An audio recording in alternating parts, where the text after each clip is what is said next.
L'un des premiers dilemmes que l'on rencontre lorsqu'on se lance dans la couture, c'est le choix de la machine. Le plus important consiste à déterminer quelles fonctions vous seront nécessaires. Il n'est pas utile de partir sur un modèle trop sophistiqué si vous n'êtes pas certaine que la couture vous plaira. Mais gardez également à l'esprit qu'une machine bon marché ne sera pas toujours une bonne affaire. L'idéal c'est à la fois une machine simple d'utilisation et proposant suffisamment de possibilités pour vous permettre de progresser. Une des premières questions que vous vous poserez, mécanique ou électronique. Au début ce sera surtout une question de budget. Si vous souhaitez mettre autour de 100 €, ce sera une mécanique, pour débuter ça peut largement suffire.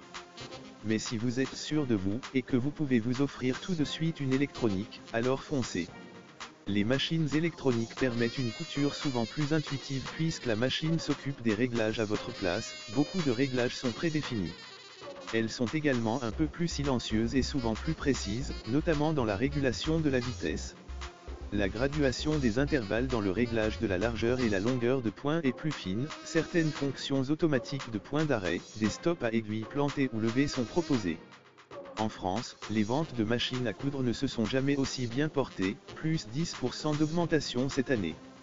Mais que l'on soit débutant ou confirmé en couture, c'est toujours la même question qui revient, quelle machine faut-il choisir ?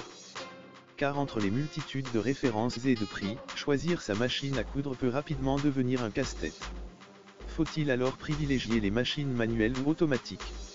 Comment ne pas se tromper lorsqu'on investit dans une machine à coudre ?